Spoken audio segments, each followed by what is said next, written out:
Welcome back to another episode of the If You Can't See podcast. My name is Palmer, and on today's episode, I will be discussing the accessibility of voting. I will share my experience, then my co-host Darren's experience, then I'll bring on Saj and Shy to get their experiences as well. For the average person, going to a polling station is straightforward. Imagine how it would be if you can't see, along with having no privacy, with the party names and candidate names being read out to you. When I have gone to vote, I've had a few different ways of it being done. For example, in 2021, I had a Braille ballot. In other elections, I had it just where someone might read it to me, whether that be an election staff person, a family member, and in those cases, the numbers might be brailled, but the names weren't, and there were just X's for me to mark which candidate I wanted to vote for. Now, Darren, can you please share your voting perspective? Hi, Palmer. Nice to be here. And so my voting experience was not positive. I voted at the federal elections, and they weren't even willing to give me a Braille ballot. They were not helping at the desk, so I had to have my mom come and help me help vote. I wasn't able to do it on my own. Oh, that's interesting. Was that the first time you had that experience? This is actually funny enough. I didn't vote for the longest time, so this is my first experience actually voting. So yeah, So it's your first time voting in general? You never voted in provincial or municipal? no, no, no. Okay. Yeah, that can be very frustrating. From my perspective, I've had some family assistance from time to time, but that doesn't mean I shouldn't have the opportunity to be doing it independently. Like, obviously, that's great whenever you can. Like in 2021, I had a Braille ballot. And I know last year by law, they would have had one anyway. So I don't know why they wouldn't have been able to do that. It really all depends, I guess, sometimes because there's like a fixed date elections, and then other times they could just call a snap election, at least in minority parliaments. When you had the ballot, was there any braille on it, like the numbers where you could mark your vote? No, there was no Braille at all. No braille at all? No, no, zero, zero Okay. Braille. Okay. Because I've had a few experiences where there's just the numbers but no name or parties. Last time, though, the candidate's name was followed by the same order it was on the website. So, for example, it had my current MP's number first as one, for example. Then, second, it might have been Liberal or NDP. And I think the last one was either Green or Pirate or something like that, or Libertarian. But anyway, that's just me paraphrasing that part. If you had to go and vote again, what would you want done differently? So what I would like done better next time is being fully independent, like the elections are in the states where you don't necessarily need to have someone helping there, like maybe someone can guide you to where the computer is or that specific technology piece of technology is where you can talk to the technology or it can tell you like with you wearing a headphone it can tell you which candidates are there, like the names. It could read them out to you, and then you can select which one you would like to vote for. Unfortunately, this time they didn't have anything like that. They didn't even want to provide me with a braille ballot. It would be nice if they would have even done that. However, it is what it is. But these things need to be looked at because they didn't even ask me once, like, do you want us to take you somewhere like or like do you want to come to the side where you can tell us who you want to vote for so your family members don't end up overhearing because voting is supposed to be a confidential thing, right? Without you having your family members stand at your side and help you do everything, you know? Yeah, it's totally optional how that would be. There are some cases where staff, they'll go with you, they'll read the name, and then so they'll say like the party, the candidate's name, and they'll say the number that it's in.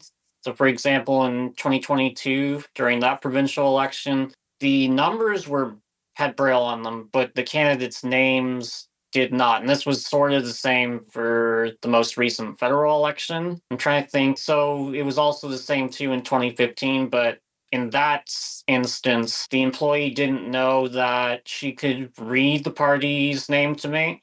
And I was a little bit confused at the beginning, but now that I've done it a couple of times, I'm quite used to it. How was the building you were in? Did you end up finding that was accessible for you to use if you had to go there on your own? No, I didn't actually go there on my own. I went with family, luckily, because if I would have went on my own, I don't think I would have gotten anything done. So when I went in there, it wasn't the most accessible things. Like there were lots of turns, like right, left, this side, that side, table here, you know? So like Hmm. lots of twists and turns, and it was pretty confusing actually. I mean, I did have my cane with me, but still, like when you enter a new spot like that, it's really confusing. Plus, there's other people there to vote too, which gets even more annoying, right? Because to them, to those people, it feels like you're just a handful and you don't know what you're up to. However, they don't know that we know what we're up to, but these people don't know what they're up to and they're not accommodating properly. So did you go on election day or advanced polling? Advanced poll line. Okay, so you went at the right time, but also when it was the last year's federal election, it was done on Easter for the advanced polling. Would you like there to be an extension of advanced polling? So I know, like I think it's in provincial, yeah, provincial elections, maybe they have it 2 weekends. So that would be like maybe Saturday, Sunday, Monday, or Friday, Saturday, Sunday. Do you think that would make it easier for you? So that way you'd have one busy weekend and then one quieter weekend? That would work necessarily, Palmer, but the main concern is those things being accommodated. Like at the end of the day, I could have like a sighted guide or someone there and be like, "Excuse me, can you please help me get to the table?" Which is not the world's most difficult thing to do, right? Someone Yeah. can easily guide you over, and that's not a big problem. The biggest problem is them not accommodating there properly. That's where things would get more smooth and everything will be done really well, and then your experience is good and things are just done way quicker. Then the weekend doesn't even actually matter at that point because then you just go, you get your thing done, and you're out of there without making things difficult for other people, even though you don't want to make things difficult for other people. Yeah, I know like on election day, it depends on when you go, because there's busy times and then there's quiet times. So, for example, a busy time would be, say, when they open, and that all depends. Sometimes it can be like 9:30 or 9 o'clock, and then you got lunchtime, and then you got the supper hours. So all those times are pretty busy, and sometimes last minute voting too. But it really all depends, because some places you're working at, like some polling stations, can be extremely busy and others they may not be the most busiest place. Like it's really all 50-50. I know in the UK too, and I think if you hear this on Accessible Media's Double Tap podcast, it was the 21st of March. They did feature a voting machine. So it kind of rolls around to what you were saying there, Darren. And what would happen is they'd have an audio message of each candidate's name, and then I think you fold or flip the paper underneath, and then it goes like to the next candidate's name. And that seems pretty promising. I sure hope all federal and provincial governments kind of look at this because it would make the process maybe easier. However, as I haven't tried it in person, I can't comment on that.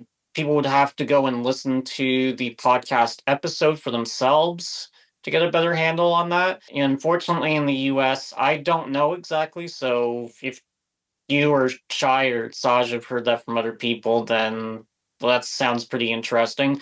I know one person in the States, she gets mail in ballots. So that means she's voting from home, but she can't do it independently because it's on a sheet of paper. Oh, okay, okay, okay. There's lots of interesting things, I guess. Yeah, the nice thing also, too, I will say, at least for Ontario, is there is an elections app, so you can see where the voting stations are in your riding, and also you can see the candidate's name and the parties. That's pretty good. I don't know what it's like on Android. However, I do know it's fine on iOS, and there's a couple ways you could do it. So if you wanted to know like this polling station, you need to put in your postal code.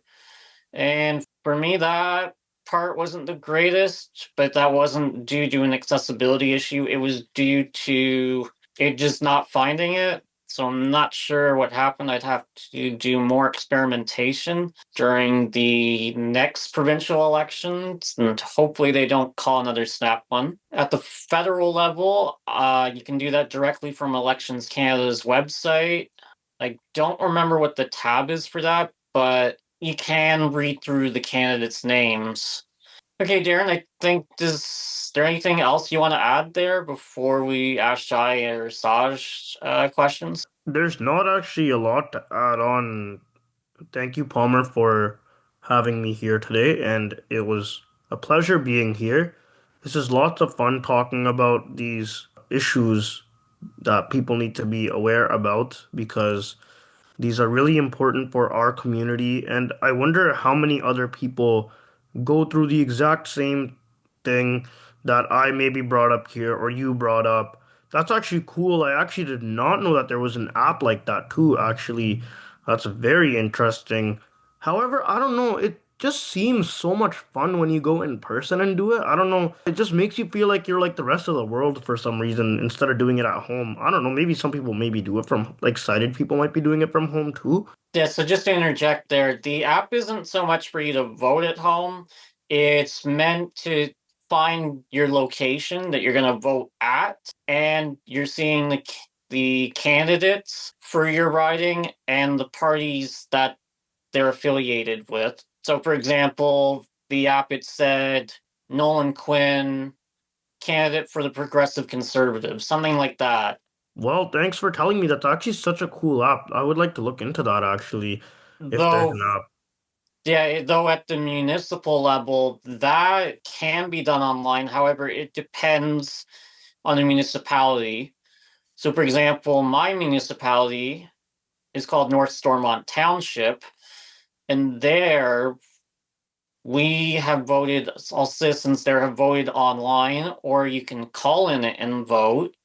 And that was pretty straightforward to do. Now, for security reasons, they probably can't do that. How do you feel about that there, Darren? Do you think there should be a sort of phone in option, maybe at the provincial level, since that might be easier compared to a federal election? Because I know last year the 2025 provincial election was during the winter, and it wasn't great for everybody to get out who had other disabilities. Again, right? It depends. If they're planning on fixing all these things that need to be fixed, then we shouldn't maybe have that problem where someone might have to do it from home. Unless someone's like sick or something. Actually, that's a possibility too. Like if someone is sick and it's like really close to like the voting day and like there's only a few more voting days left. Yeah. I don't know, that could be something. However, I don't know how confident someone would be on the phone with someone when it comes to voting. It's really because there's so many scams going around and so many other things, right? So like what happens if scams start happening in under the name of voting, you know? Like that's another. Yeah, that's fair. So actually, how that would work is on your ballot or like voter's card. Okay. I can only speak for municipal. There likely would be a number there that you would call in, and then you would have to type in this number to like confirm or something like that. I think this is how it goes. It's been a while since I've done it. And then because it's municipal, it would if there was like mayor running, then it would you would hear the name and then it would tell you press 1 for so and so, press 2 for so and so. And then it would say you've selected name of the person running for mayor, and then it would say do you want to confirm so and so for mayor? And then it would move on to the next one, and it would say press one for, or like for counselor. It would say, I don't know, like maybe Larry O'Brien, for example. I don't know. And then you would confirm this person's name by the number. So, like, say two so and so, and then say you've selected so and so. Do you want to confirm? And then you maybe press one for yes, two for no, something like that. Yeah, that could actually work. Wait, you're saying that there will be something on your voting, like the ballot, right? That The would, voter's card, yeah, that oh, would on the maybe card. Okay. Okay. There will be like a number on your card that would you would get a call from or something. no, you would call it, but Oh, would you you think would it? call it. Okay, Yeah, okay. but do you think it would be easier on election day for someone to call you, or are you thinking the other way around? I'm thinking the other way around, yo, because calling, okay, there's two things now. One, if you call someone, you know you're calling like the right number if it's on your voter's card, Mm-hmm. correct? Yep. However, if you're receiving a call and that's where things kind of get tricky, right? Mm-hmm. Because it's easy for these scammers to copy paste absolutely everything nowadays. You know, they could Yeah. copy and paste that exact same format. Click one for mayor, click two for blah blah blah. You know, like they can copy the exact same thing. So I think where you would call them, I think would be better compared to them calling you. Yes, that would be a good thing, I think. Honestly, I think that's the best way to do it. That way you kind of prevent the crowd too. You don't gotta go running around, and that would be really helpful actually. Honestly, yeah, that's something that should be done. But what about, say, for mail-in voting? I guess you wouldn't consider that because it's probably print too, and you wouldn't be able to do the same thing. Yeah, I can't see print, right? So then, Yeah, and the only way to do that is, like, I guess the workaround would be they'd send a ballot kind of similar to like how I done a federal election, or like how I voted for in a federal election. So be maybe the name in print, and then you'd have the number in braille, and then beside that the would be like a box of circles, and then you put like a check mark or an X in that second group of circles, and then maybe they would you'd put it like back in the envelope, and then your family member then could take you down, and then you'd just drop it off there on election day maybe. The other way to do it is you could go to the Elections Canada or Elections Ontario app, or at least with Elections Canada website, and then you would put in your address, and then that would take you to your riding.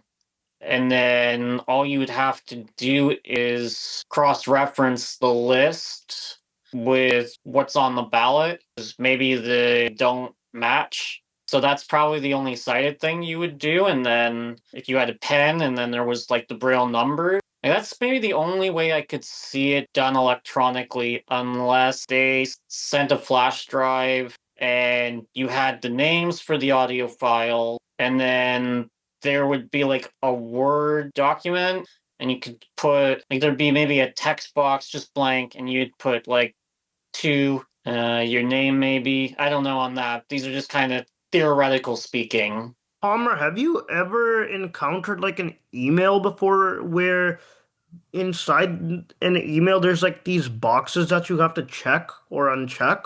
No, nothing for that. I've had to sign documents online for another bit of work I do, and one platform was pretty good because you could do it on your phone, and it read as you use like voiceover, and it's probably the same for talkback too.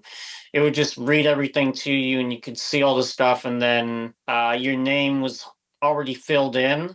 Whereas the other one I used, that wasn't great because you had to move around quite a bit, and you needed a sighted person to Mm-hmm. do it. But I haven't done it with email. I've done it in Word documents where you're having to check a box, and that isn't great. That really sucks. I think the way to get around that is put the item that you're being asked to fill out, colon, and then you answer the question. So, for example, if I was entering my name, I would look for name, colon, and then next to that, a space, and then I put Palmer Douglas, for example. Then below that, address, colon, space, right in my street address, arrow down, Mm-hmm. and keep going that way. That's how a word form should be structured or constructed because it's clear to understand. You know what you're supposed to put in. It's straightforward. There's no boxes there, so you're not going to have to worry about navigating with JAWS or VoiceOver, Yeah. maybe TalkBack or whatever. And it's just smooth and straightforward. And I think a lot of people would like that. PDFs just do not work. They are so inconsistent. You have to try and figure out whether you've saved anything. So that doesn't help anybody at all, and everybody will just find it frustrating. So people need to stop using PDF forms because they don't work. Yeah, I agree with you on that one. You imagine if there's something like, okay, so imagine that they have your email address, right? Okay. Okay. They send you an email, and in the email, there's a link to their website. However, that link is generated only for you. So it already has your name filled in and your information that already needs to be filled out already there, except for the part where you have to vote. So anyone you want to vote for, you just have to double tap on their name or like the party, correct? And it'll say Yep. check button. Okay? You click it, it automatically checks that checkbox. And if you change your mind that second and you're like, no, I want to vote for someone else, actually, you just click that button again, it'll uncheck it. Correct? So that way, already your information is already there. All you have to do is just have to click on the person you want to vote for. Like you just have to double tap on that. And what was the thing about the numbers that you were saying? So you're not filling in numbers. There's a number that indicates like their spot on the ballot. So say, for example, Eric Duncan is the first candidate on the list of candidates. So he would be deemed number one. Okay, yeah. So then after you click the person's name or whatever, you check that, right? The numbers field pops up. And you know which number you want to click, you just double tap on that number. Okay, so then how do we get over the security component here? Because people could be trying to interfere at the federal level. So would you say that person needs to call in first and they then have like a menu they have to select? So, or they have to say verbally their postal code or address. Like I guess that's if you're gonna go that route, that's the big question a lot of listeners are gonna be wanting to know from that point of view. Okay, so what would happen is they won't send you or generate, and they can't legally just send you an email like that. Okay, if they do that, then that must be fraud. Only time they can send the email to you is once you're already on the phone with them talking to them. Even though they already have your email, when you're talking to them, that's when they can send you that email. And then they can ask you, are you comfortable doing this? You know, like you can open that email and then you'll be able to obviously be able to just, because they already have your information, right? But they can't just send you an email like that because they have to wait for your phone call to first come through. So you're talking to them just so you know who they are and they obviously already know who you are, right? So then that way you won't be running into any issue. Yeah, I guess the only thing you would have is the only bit of info they technically have is most likely scenarios is just your address. So sometimes what happens is, like, say you're voting for the first time, you have to go and register. Other times, you may be eligible to vote, but you're still not on the voters list. So those are two other things to think about as well. Okay, so there's a good solution to that. Thank you for actually bringing that up.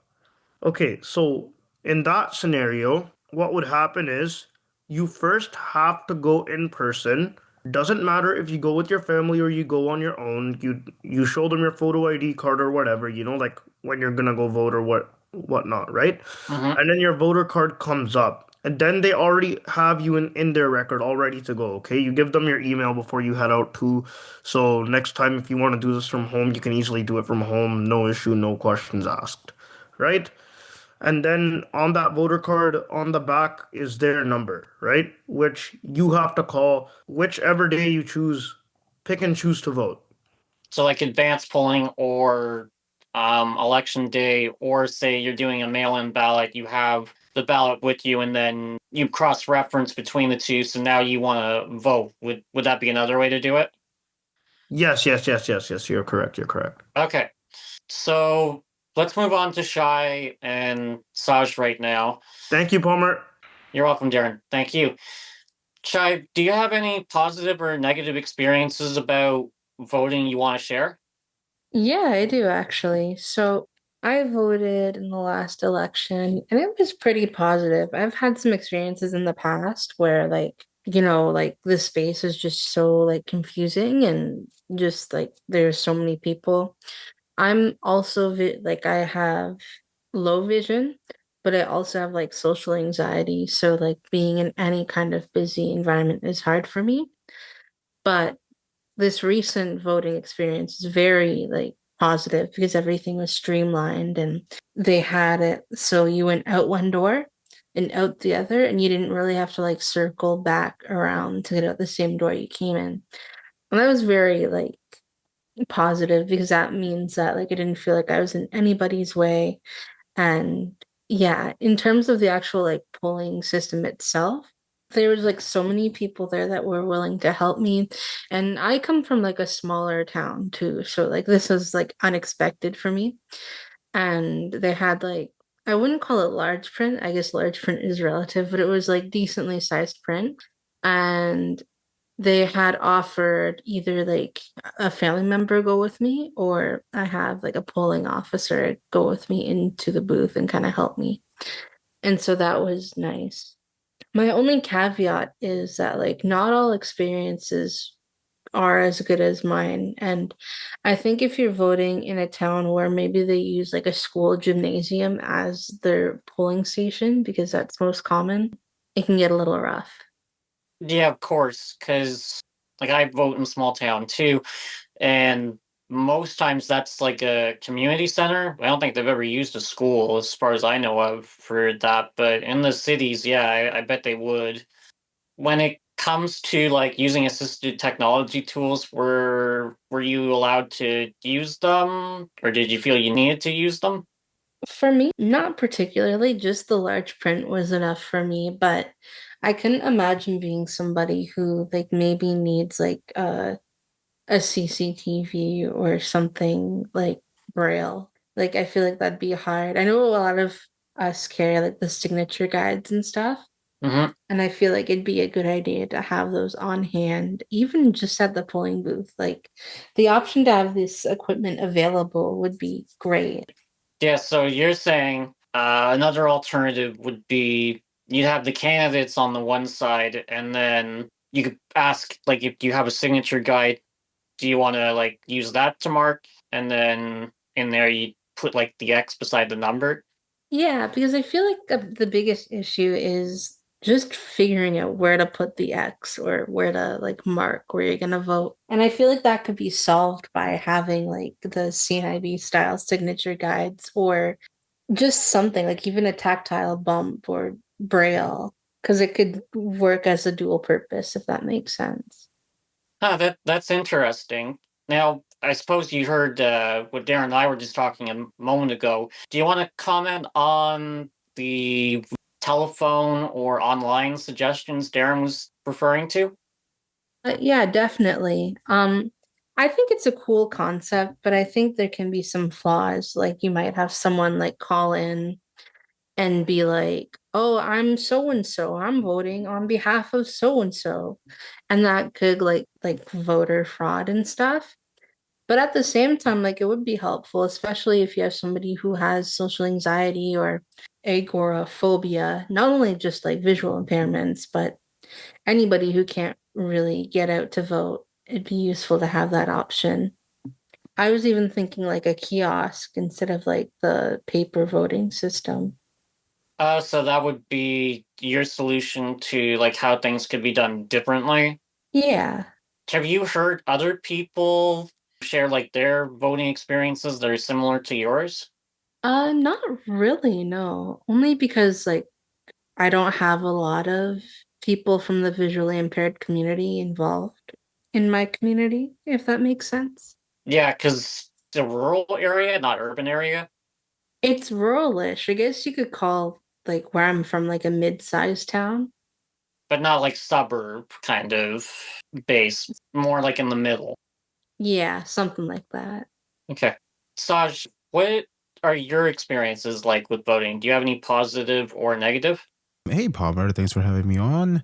To answer your question, it's okay. Like, yeah, there could be some, improvements made here and there. I feel like in that short time, it's kind of hard to, make something accessible for certain people.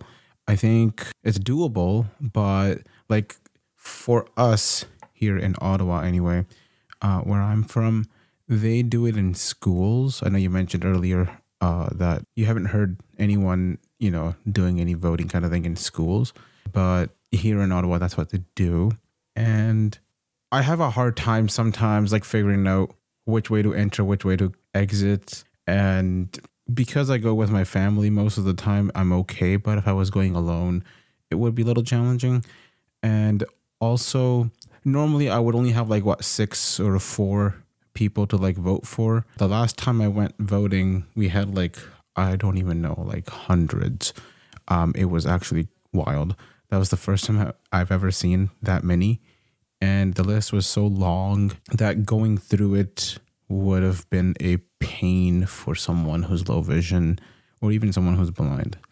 They have to sit there, or if it was typed up in Braille, it would be very difficult and it will take hours for the person to go through all the list. And then the second time, after they go through all the participants, unless if you know ahead of time when you first, walk in, you know who you're voting for.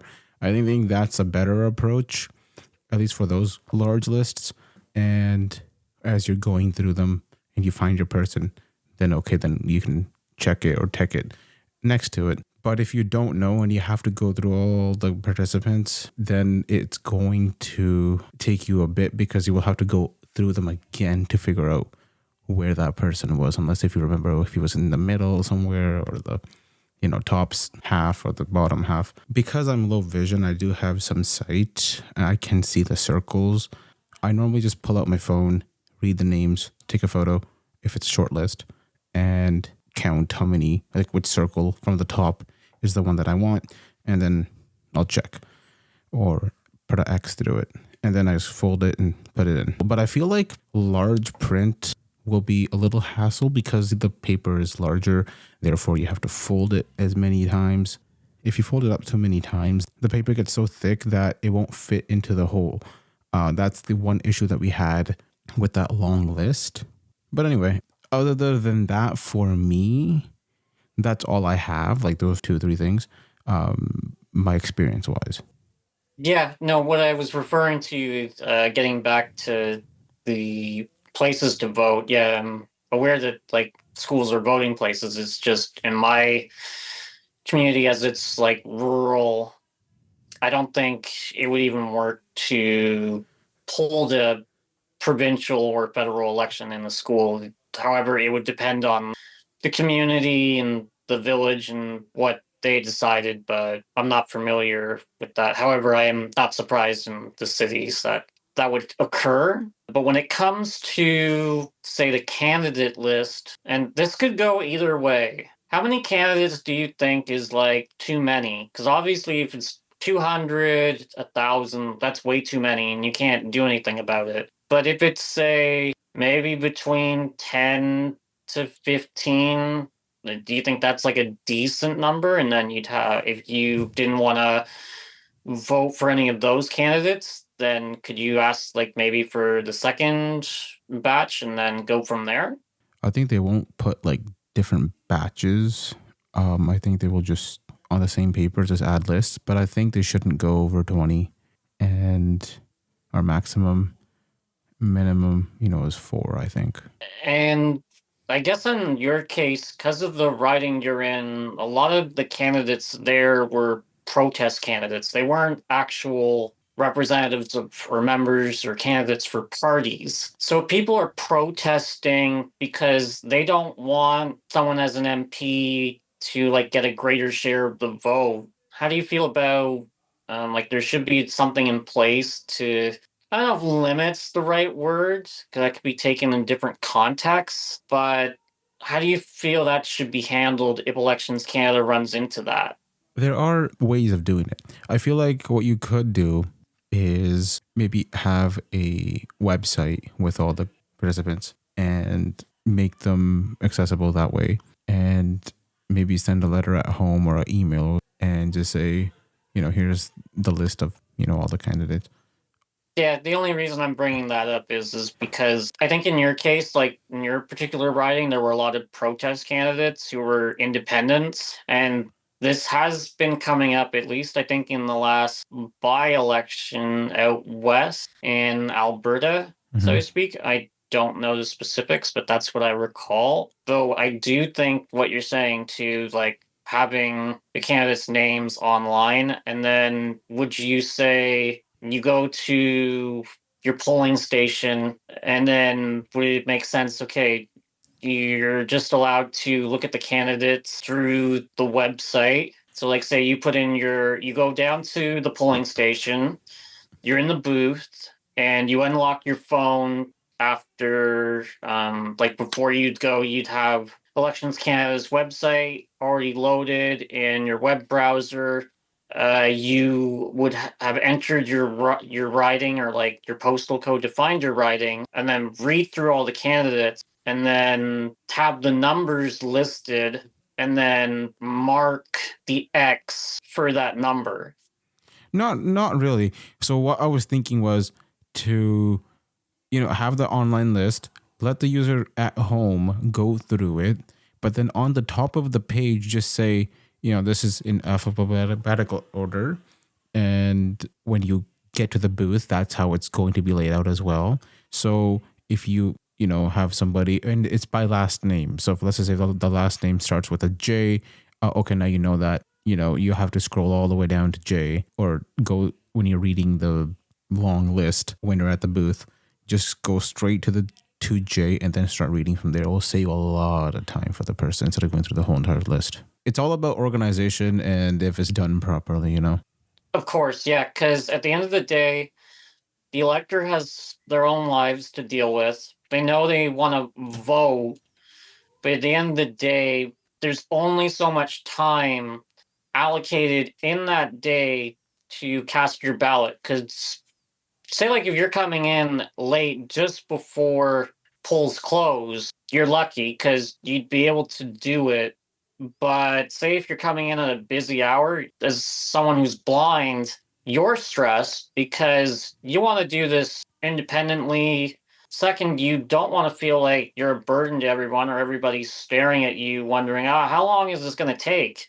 Or also just feeling like I'm not getting any help here, so what's the point? I might as well just turn around and go home kind of feeling. Like you have that mental feeling even though there could be help there for you. Yeah, and then also there's a way of looking at it a different way. Again, you were saying getting late, right? Anyone could be late. Any sighted person could get late. Maybe they're, finishing off work late. And because of that, maybe there's a bunch of traffic. If someone is late from work, for example, right?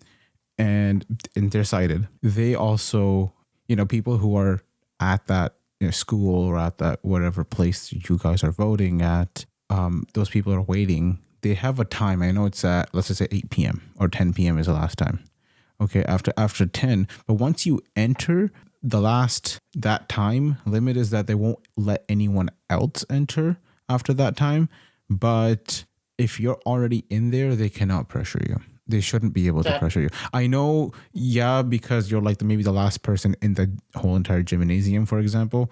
Yeah, you may get, stared at or, like people are just waiting, come on, let's go already, But it's your right to, choose the person that you want. And if you feel uncomfortable and stuff, yes, you can always ask someone to help you, guide you. Maybe you could just tell someone, okay, I'm looking for depending on how many people there are, hopefully I mentioned earlier, if the last person is with J, hopefully one person who is J, last thing that starts with a J, then obviously the person who's helping you will know who you're trying to vote for. So let's just hope that that person wasn't, that there's more than one J there. At least you could just tell someone, okay, because you've gone through the list, you can always just say maybe a letter above. If there's only one person with a J, you could just say, K or something at the bottom, right?